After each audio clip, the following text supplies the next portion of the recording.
살아가고 있는데 이 땅 위에서 믿음으로 살다가 언젠가는 떠날 날이 오게 돼요. 그러면 우리들 대다수는 천국으로 가게 될 줄로 믿습니다. 천국에 들어가지 못하고 지옥으로 떨어질 사람도 있을 수 있는데 우리 교회 성도님들 한 분도 끝까지 믿음 잘 지키셔서 지옥으로 떨어지는 자들 없게 되기를 바랍니다. 여러분이 이 세상을 떠나서 천국에 가게 되면 여러분들은 천국에 가서 뭘 제일 하고 싶습니까? 천국에 가서 누구를 제일 보고 싶어 합니까? 아마 천국에 가면 꼭 만나보고 싶은 그런 사람들도 많이 있을 것이고, 또 그분들을 만나게 되게 되면 확인해 보고 물어보고 싶은 그런 말들도 많이 있을 것입니다.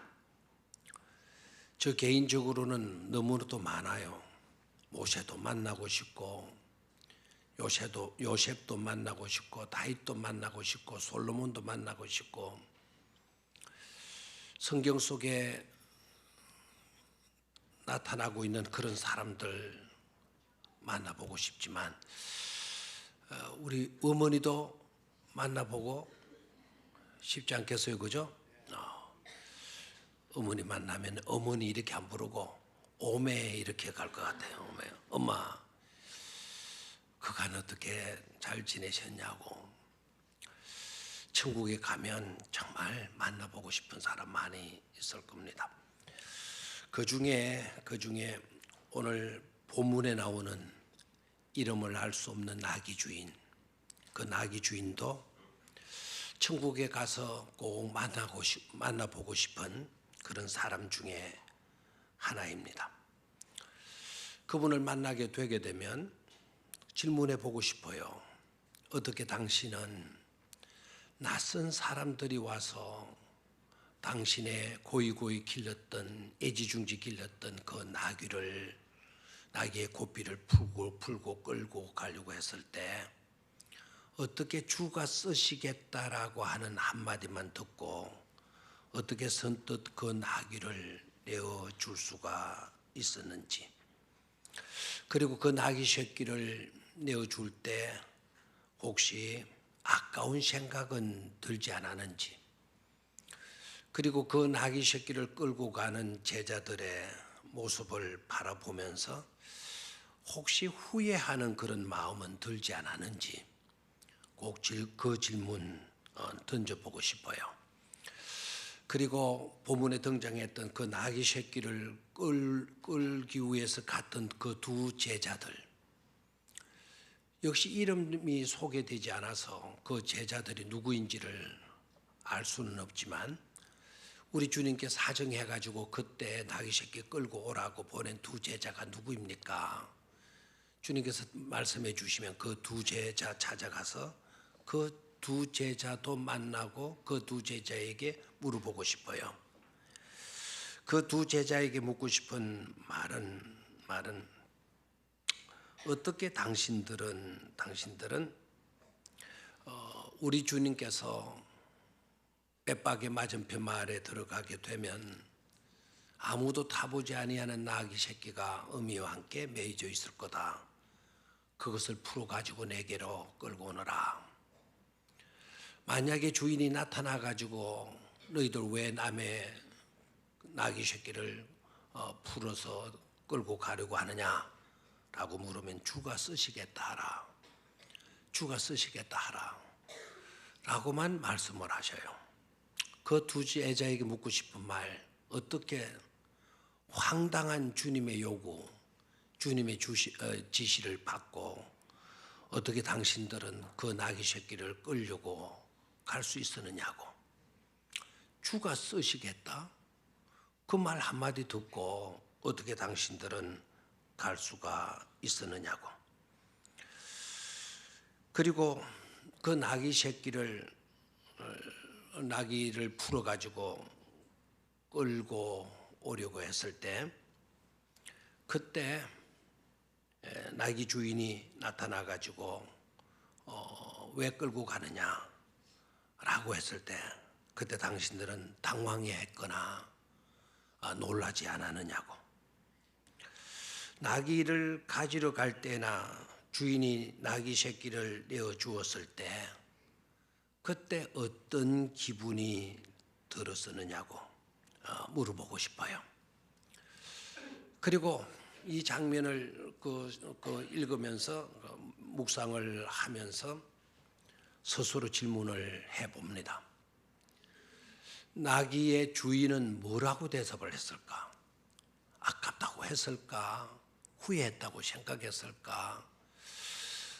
제자들은 참 황당했었노라고, 주인이 나타났을 때 가슴이 콩닥했다고 이렇게 말을 했을까? 곰곰이 앞뒤의 말씀들을 묵상을 해보니까 나귀 새끼 주인도 그렇고 제자들도 그렇고 그들의 입에서 나온 말은 다른 말이 아니었던 것 같아요. 그들의 입에서 나온 말은 We are happiness all. 우리 모두는 다 행복했노라고. 나귀 새끼 주인도 행복했다고. 그리고 두 제자들도 행복했다고.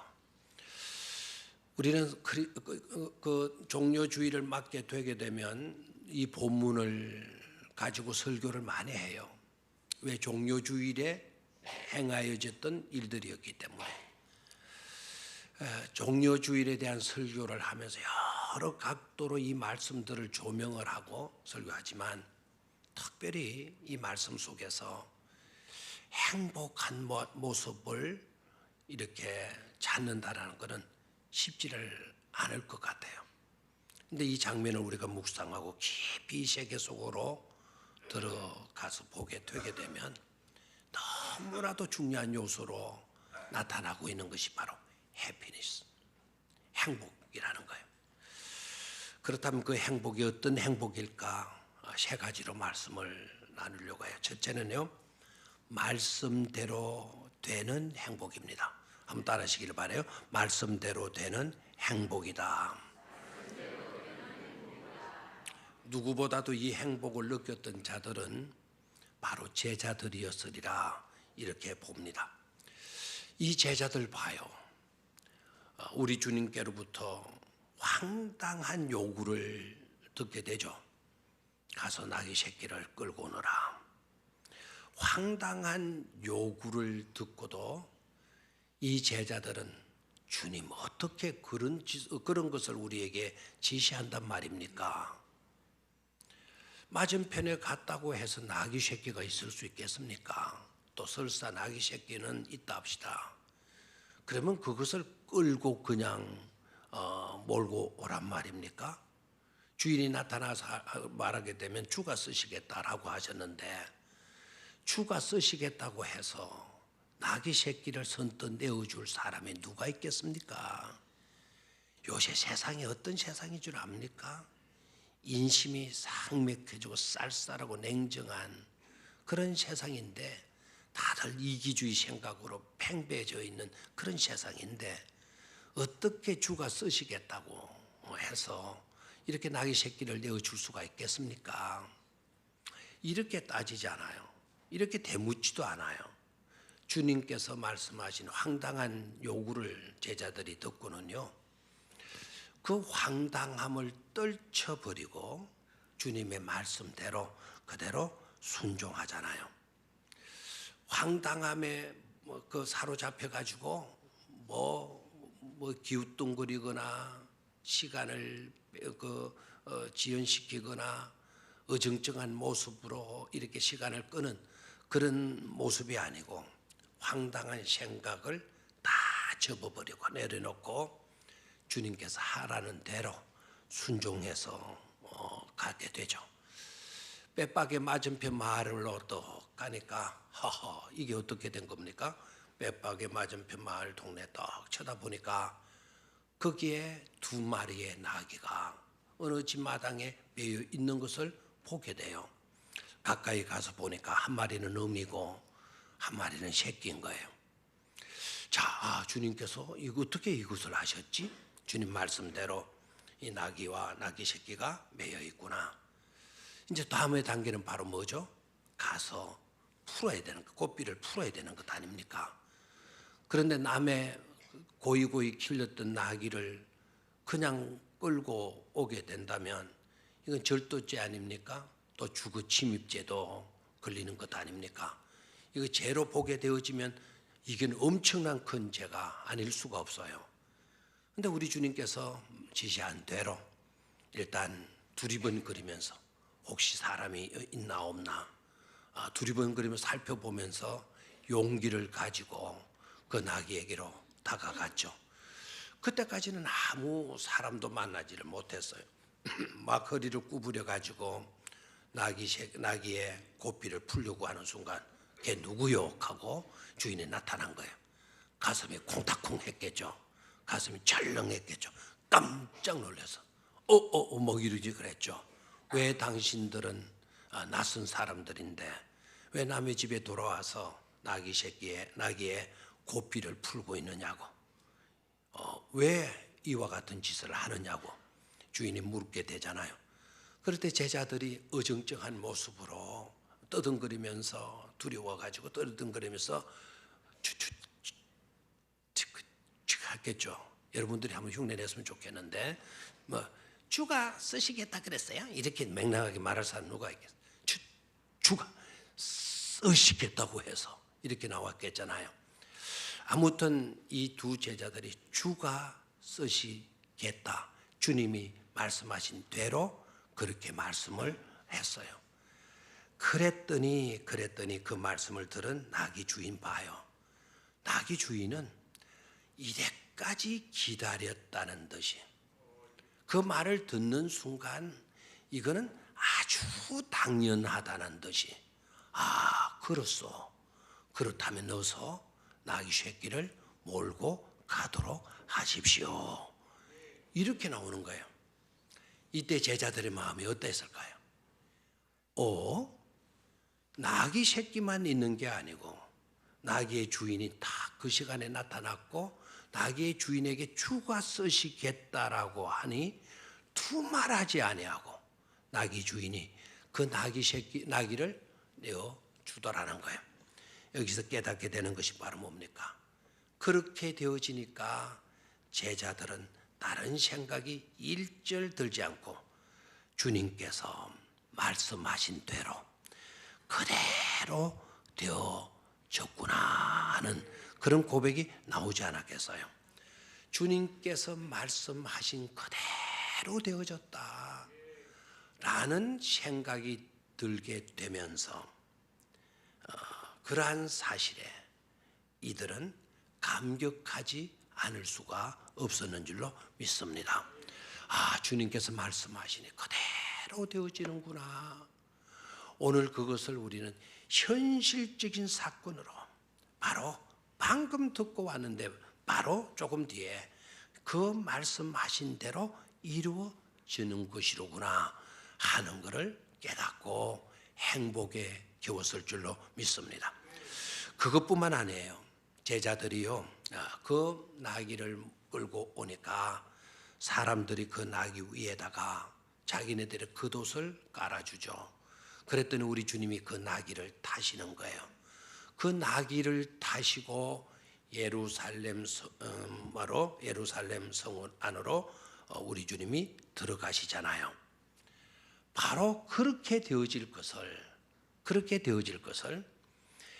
700년 전에 이사야가 500년 전에 스가랴가 그렇게 되어질 것을 예언한 말씀이 있어요.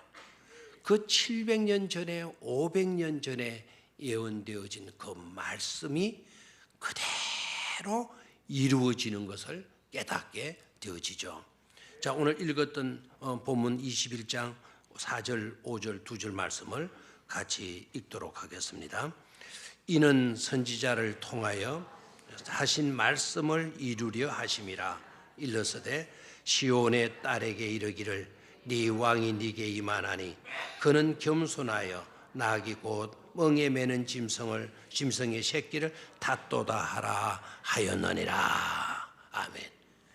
700년 전에 500년 전에 선지자들이 했던 말씀이 오늘 그대로 이루어지는 역사적인 말씀 성취를 이 제자들이 경험하게 되어졌다라는 겁니다. 그뿐만 아니죠. 어떻게 보게 되면 성경의 모든 스토리들, 성경의 모든 이야기들은 거의 다 하나님이 말씀하시니까 그 말씀대로 다 이루어지더라라고 하는 이야기입니다. 여러분 창세기 1장을 펴보면 당장 깨달을 수 있는 게 바로 뭡니까?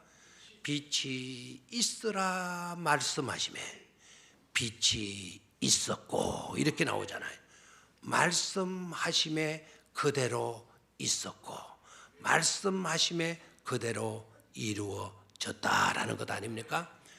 그뿐만 아니죠. 구약 성경의 모든 이야기 예수 그리스도께서 이 땅에 오셔서 말씀하신 말씀의 내용도 바로 뭡니까? 일어나 걸으라 라고 말씀하셨을 때 그 안전뱅이가 그 적시로 일어나서 자기가 그간에 앉아있던 그 더러운 방석을 들고 돗자리를 들고 걸어가는 역사가 일어나잖아요. 말씀대로 이루어지는 행복, 말씀대로 이루어지는 그 기쁨을 우리 또한 누릴 수 있어야 될 줄로 믿습니다. 그래서 철저한 말씀에 돈독한 신앙을 가지고 그 두 제자들의 행복뿐만 아니라 우리도 그렇게 살아서 두 제자의 행복이 바로 우리들의 행복이 되어지는 그런 축복된 성도들이 되시기를 축원합니다. 두 번째로 쓰임 받음에 대한 행복이 한번 따라하십시오. 쓰임 받음에 대한 행복. 쓰임 받음에 대한 행복을 우리는 본문에서 또 발견할 수 있겠는데요. 나귀 새끼를 생각해 보십시오. 나귀 새끼가 쓰임을 받게 되잖아요. 쓰임 받은 나귀 새끼의 행복을 여러분 상상해 보면 좋겠어요. 많고 많은 나귀들이 있었겠잖아요. 한 번도 타보지 않은 누구도 타지 않았던 나귀도 얼마든지 있었지 않았겠습니까? 그런데 오늘 본문에 선택된 이 나귀는 일생 최대의 기쁨의 순간을 맞게 되죠. 낯선 사람이 와서 자기를 끌고 예수님께로 왔더니 사람들이 자기 등에다가 겉옷을 벗어서 깔지를 않습니까? 그리고 난 뒤에 예수가 자기 등에 타시는데 그 예수가 바로 누구입니까? 전 인류를 구원하러 오실 메시아가 아닙니까? 그리고 하나님의 아들이시고 또 하나님이시지 않습니까? 자기 등에 바로 그분이 타시는 겁니다. 그리고 뚜벅뚜벅 한 걸음 내디디려고 하니까 거기에 수많은 인파들이 몰려와가지고 자기들의 겉옷을 벗어가지고 양탄자를 만들어 놓잖아요. 카펫을 깔아주잖아요. 그리고 그 인파들 사이로 이 나귀가 지나가게 되는데 등에 예수님을 태우고 지나가게 되는데 수많은 사람들이 종려나무 가지 꺾어서 흔들면서 호산나 호산나 다윗의 자손으로 오시는 이여 호산나 호산나 외쳐주잖아요. 그 호산나의 뜻은 바로 뭔가 하니까 주여 오셔서 우리를 구원해 주시옵소서라는 거예요. 주여 오셔서 우리를 구원해 달라고. 수많은 인파들이 막 아우성을 치고 고함을 치고 환호해 주지 않습니까? 그런 길을 이 나귀 새끼가 뚜벅뚜벅 걸어갑니다. 이건 일대에 뿐만 아니라 뭐 자기 개인의 어떤 것뿐만 아니라 유사일에 단 한 번도 없었던 일을 이 나귀 새끼가 경험하고 있는 거죠. 하고 보면 엄청 이것은 감동이 아닐 수가 없고 행복한 이야기가 아닐 수 없는 줄로 믿습니다. 여러분, 이 세상에서 가장 행복한 사람이 누구이라고 생각합니까? 여러분, 이 세상에서 가장 행복한 사람은 누구냐라고 질문을 하면 아마 대다수의 사람들의 대답은 이럴 겁니다. 사랑받는 사람일 겁니다. 누군가로부터 사랑받는다라는 거, 이거 얼마나 감사하고 행복한 일입니까? 그런데 여러분, 우리는 그런 수준에 머물러서는 안 돼요. 그것보다 더 행복할 수 있는 삶을 살아야 될 줄로 믿습니다. 그것보다 더 행복할 수 있는 삶은 바로 뭡니까? 사랑을 받기보다 사랑하는 삶을 사는 것입니다. 사랑받기보다 여러분 사랑하게 되게 되면 여러분들 더 큰 행복을 소유하게 되어진다 이 말입니다. 받는 사랑도 귀하지만 주는 사랑도 얼마나 귀하고 얼마나 복된 겁니까? 자, 그 수준에 또 우리가 멈춰서는 안 되고 사랑받고 사랑하고 그리고 더 나아가서 정말 행복한 사람이 누구일까라는 질문을 던지게 되면 거기서 나오는 대답, 나와야 할 대답은 바로 쓰임받는 사람이 행복한 사람입니다. 대답할 수 있어야 된다 이 말입니다. 쓰임받는 사람들이 행복한 사람이다. 쓰임받는다라는 것은 용도 있게 용도가 있어가지고 사용되어진다라는 거예요. 용도가 있다라는 거는 가치가 있다라는 거예요. 쓸만한 가치가 있다라는 것이죠. 그런데 안타깝게도 그 용도가 사라지거나 없어지거나 하게 되게 되면은 그 가치가 없어지게 되어지는 겁니다. 그래서 요즘 연세 드신 나이가 드신 어르신들이 주로 하신 말씀이 뭔가 하니까 막상 나이가 들어서 늙고 보니 참 외롭다. 참 외롭다. 라는 말들을 많이 하셔요. 왜 나이가 많아지니까 이렇게 외로운가? 사람들이 떠나가죠. 찾는 사람도 없고 찾아오는 사람도 없고 찾아갈 곳도 없고 오라는 사람도 없고 갈 만한 사람도 없는 거예요. 그래서 외로워진다는 겁니다. 왜 이렇게 외로워질까요? 연세가 들고 나이가 많아지게 되면 왜 이렇게 외로워질까요? 소외당하게 되어진 느낌을 받게 될까요? 이유는 간단해요.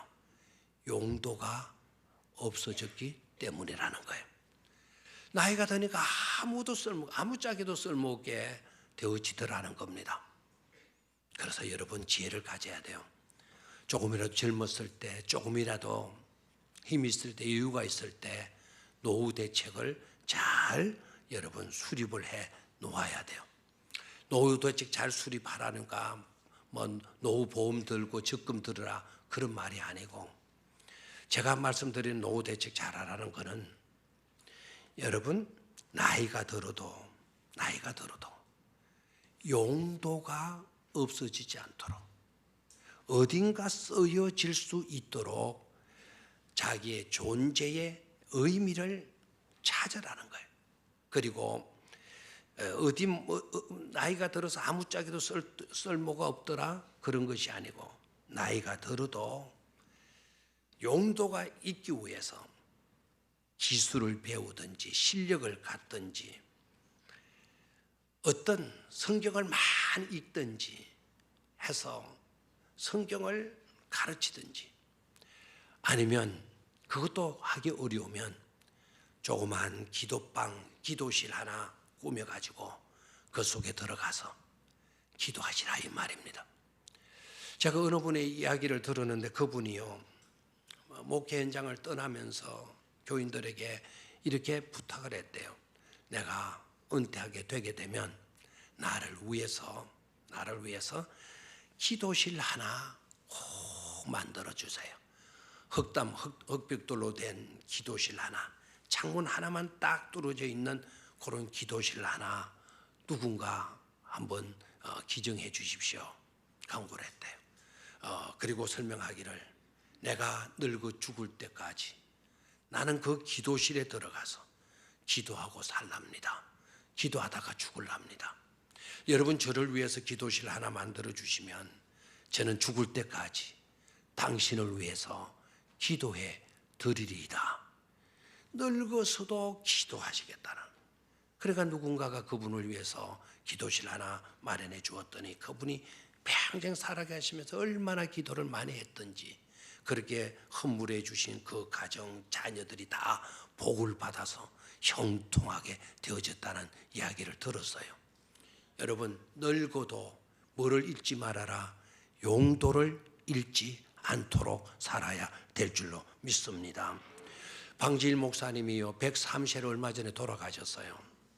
이분은요 103세 하나님의 부르심을 받았는데 102세 때 9월 달에도 총회가 서울에서 있었는데 그 총회에 참석을 하셨어요. 102세의 어르신이 총회에 참석을 하셨어요. 그리고 이분이 총회 장소에 들어오시게 되니까 거기에 총회에 참석했던 총대 목사님들 장로님들이 다 기립을 했어요. 그리고 그분이 부축을 받아가지고 강단으로 나오시는데 다 강단에 올라오셔서 앉으실 때까지 박수해드렸어요. 어떨 때는 그 부축을 받아서 어떨 때는 젊은 목사님의 등에 업혀서 이렇게 사셨던 분이신데 그 누가 나이가 120세 된 하나를 따돌리거나 외롭거나 왕따시키거나 그렇게 하지 않았다라는 거예요. 왜 그런가? 그분의 삶의 철학 때문에 그래요. 그분이 늘 이런 이야기를 하셨어요. 나는 녹슬어 없어지기보다 달아서 없어지기를 소원합니다. 그래서 달아서 없어지도록 죽을 때까지 성경 읽고 기도하고 성경 가르치고 102세가 되어지도록 후배 목사님들 불러와가지고 자기 서재에서 자기 방에서 그 목사님들에게 성경을 지도해주고 가르쳐주고 늙어도 소외된 것이 아니라 오히려 늙어서도 쓰임을 받더라 이 말입니다. 행복 중에 가장 큰 행복은 바로 뭐라고요? 쓰임 받는 행복이다라는 것을 깨닫기를 축원합니다. 우리가 쓰임을 받되 나쁜 곳에 쓰임을 받으면 안 되겠죠. 사탄의 도구가 되어져서는 안 되겠죠. 세상 악의 도구가 되어져서는 안 되겠죠. 쓰임을 받되 거룩하신 하나님의 후속 사역에 세상을 구원하고 한 영혼을 복되게 만드는 그런 사역에 죽을 때까지 쓰임을 받는다고 한다면 그처럼 소중하고 아름다운 복은 없을 줄도 믿습니다. 내 몸이 그런 곳에 쓰이고 내 시간이 그런 곳에 쓰이고 내 재능, 내가 가지고 있는 기술 이런 것이 그런 곳에 쓰이고 내 건강과 내 소유가 그런 곳에 쓰여진다고 한다면 이것은 아주 굉장한 존재 가치가 아닐 수 없는 줄로 믿습니다. 참으로 진정 복된 행복한 인생이 되어질 줄로 믿습니다. 그런 축복된 인생이 되시기를 주의 이름으로 축원합니다. 마지막 세 번째로는 이 본문 속에서 우리가 찾을 수 있는 행복, 이 행복은 나귀 주인에게서 찾아볼 수가 있겠는데 나귀 주인에게서 찾아보는 그 행복은 어떤 행복일까? 다 같이 따라해요. 지켜보는 행복이다. 지켜보는 행복이다. 아멘. 자신이 애지중지 길렀던 그 나귀를 끌고 가고 그리고 그 나귀가 자기가 키웠던 그 나귀에 예수님이 타시고 그리고 환호 속에서 예수님을 태운 그 나귀가 뚜벅뚜벅 예루살렘 성전 안으로 들어가는 모습을 나귀 주인이 지켜보았을 때 얼마나 가슴 뿌듯했겠어요. 그 모습을 보고 얼마나 행복했을 거예요. 여러분 그 모습을 보고 아이고 내 나귀 새끼 어떻게 키운 건데 저렇게 끌려가나 아이고 아까워 죽겠다 괜히 바쳤네 괜히 주웠네 이래 후회했겠습니까? 그 나귀가 도살장에 끌려가는 겁니까? 만 왕의 왕이시고 우리 인류를 구원하실 예수님을 태우시고 수많은 인파 무리 속에 환호를 들으면서 자기가 해지중지 키운 그 나귀가 뚜벅뚜벅 들어갈 때 아마 그분의 눈가에는 감격의 기쁨의 보람의 눈물이 이슬방울처럼 맺혀 있지 않았을까. 그 가슴 속에는 너무나 행복한 벅찬 행복감으로 가득가득 채워지지 않았겠는가 하는 겁니다. 우리는 이런 행복도 생각할 수 있어야 되고 이런 행복도 우리는 누려야 될 줄로 믿습니다. 혹시 여러분의 자녀들이 말할 수 없는 하나님의 은혜로 선택을 받아가지고 말할 수 없는 귀한 일에 그 일을 맡게 되어졌다 합시다. 어느 날 그 회사의 중력들이 찾아와가지고 오늘 당신 아들을 우리 회사에 특채했는데 당신 아들을 모시러 왔다고. 우리가 하는 이런 일들이라고 하나님이 기뻐하실 그 일을 맡기기 위해서 당신 아들을 데리러 왔다고. 그래서 그 말을 듣는 순간 부모인 내가 그 아들을 키우느라고 허리가 부러지도록 뼈 빠지게 고생했던 내가 얼마나 기뻤겠어요. 그래서 그 아들을 데리고 이런 마타에 가가지고 긴성복이지만 양복 하나 해입히고 그리고 와이셔츠 집에 가서 좀 좋은 고급 메이커 있는 그런 와이셔츠는 아니더라도 와이셔츠 하나 고르고 그리고 비싼 또 20만 원, 30만 원 되는 그런 넥타이를 고르지 못하지만 몇 만 원짜리, 1, 2만 원짜리 넥타이라도 하나 신기고 차고 그리고 구두가게에 가서 구두 하나 신발 사서 신기고 그렇게 차려입은 자식을 떡 바라볼 때 부모의 마음이 어떠하겠어요? 그리고 그 아들이 중력들 회사 큰 회사 굴지의 중력들이 몰고 온 좋은 차에 이렇게 중력들 손을 잡고 그 승용차를 타고 자기 집 앞을 떠나갈 때 붕 하고 차가 떠나가네. 아이고 내 새끼 떠나가네. 이 새끼 보고 싶었잖아. 뭐 이렇게 슬피 울며 탄곡하고 통곡하고 할 사람 땅을 치고 할 사람이 있겠어요? 그 자식 떠나갈 때 붕 하고 고급차 타고 떠나갈 때 부모의 마음은 뿌듯한 마음으로 가득가득 차게 되어졌을 줄로 믿습니다. 행복감에 겨우지 않겠습니까? 감격으로 가득 차게 되어졌으리라 믿습니다. 나귀 주인 오늘 그런 경험을 하는 거예요. 지금 그 나귀 새끼 하나 키우는데 얼마나 힘들었겠어요. 염을 썰어 먹이랴 허리도 부러지고 허리도 디스크 생겨서 아프고 쩔뚝거리면서 먹인데 소주가 아니지 나귀죽 끓여서 먹이고 다 했는데 그걸 끌고 그 이제 그렇게 해서 보내는 거예요. 그 고생이 한순간 다 사라지게 되어졌을 줄로 믿습니다. 이 나귀 새끼가요 얼마나 귀하게 쓰여지는가 하면 이 나귀 새끼에 대한 전설도 엄청나게 많아요. 그 중에 하나, 이거 뭐 안 믿어도 되는데 그 중에 하나는 이 나귀 새끼의 조상이 누구냐? 사람들이 나귀 새끼 조상을 추적하는 거예요. 왜요? 귀하게 쓰여졌으니까. 내가 유명하게 되면 우리 할아버지, 우리 아버지가 누구냐? 우리 조상 추적하잖아요. 이 나귀 새끼가 하도 귀하게 사용되어졌으니까 나귀 새끼 조상을 추적해 가는데 어디까지 추적해 가느냐? 예수님이 이 땅에 태어나셨을 때 호적하라 명령했고 그리고 또 헤롯이 2살 아이 다 죽이라 그러니까 어디에 태워가지고 나귀에 태워가지고 어디로 피신을 갑니까? 애국으로 피신을 가요. 그 아기 예수를 태웠던 그 나귀의 후손이 그 후손이 오늘 예수님의 예루살렘 입성에 사용되어졌던 나귀 새끼다 이런 전설도 있어요. 그럼 믿거나 말거나요. 근데 하여튼 재미나는 그토록 귀하게 이 나귀 새끼가 뭐 했다는 거죠? 사용되어졌다는 것 아닙니까? 그렇죠? 그것을 지켜보는 나귀 주인의 행복 우리가 생각할 수 있어야 될 줄로 믿습니다. 그런데 여기서 끝나서는 안 되고요. 우리가 이 나귀 새끼 주인에게서 배워야 될, 나귀 새끼 주인에게서 보아야 할 중요한 요소가 있어요. 이 나귀 새끼 주인, 제자들이 와서 나귀 새끼 고삐를 풀 때는 왜 푸느냐고, 그때는 why의 질문을 했어요.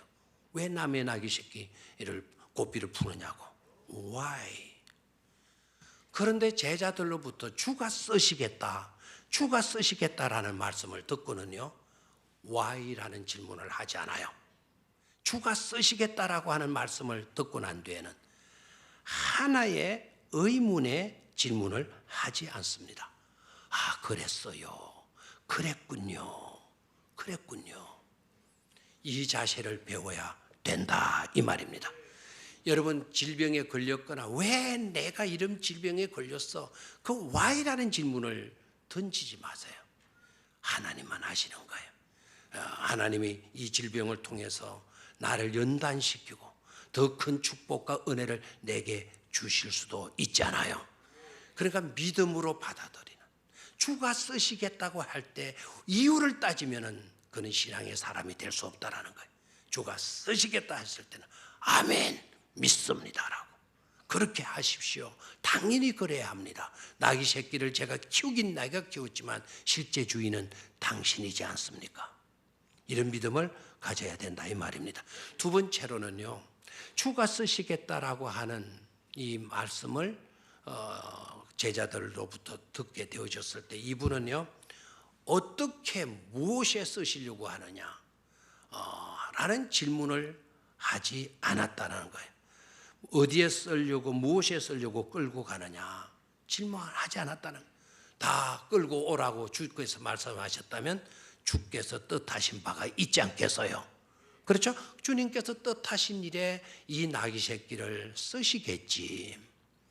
그런 믿음을 가져야 된다, 이 말입니다.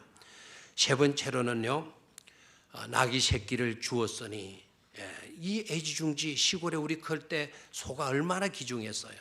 그 소 그렇게 힘들게 여물소리 가면서 소주 끓여주며 가면서 키운 이유는 일손도 돕고 또 그 소가 재산 아닙니까?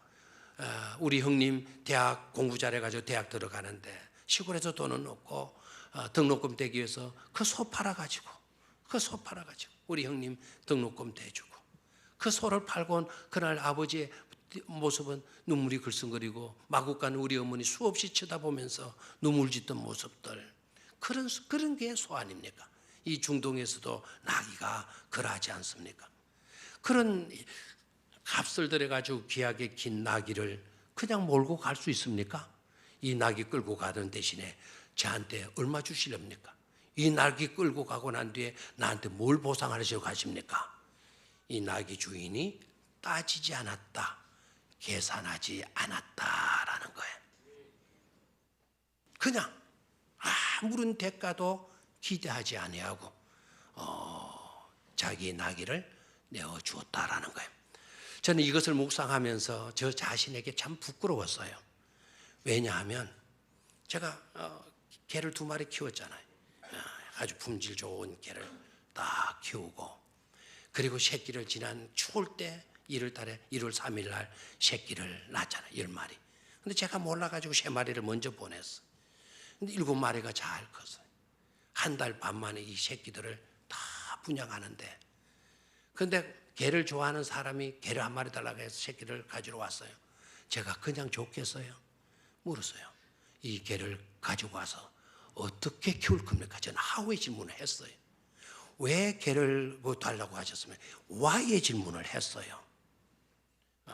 그래서 개를 사랑하는지 안 사랑하는지, 혹시 키워가지고 엉뚱한 곳으로 데리고 가지는 않을지, 그리고 진짜 학교 갔어요. 사람들이 개를 저는 좋아한다, 가져가면 잘 키우겠다.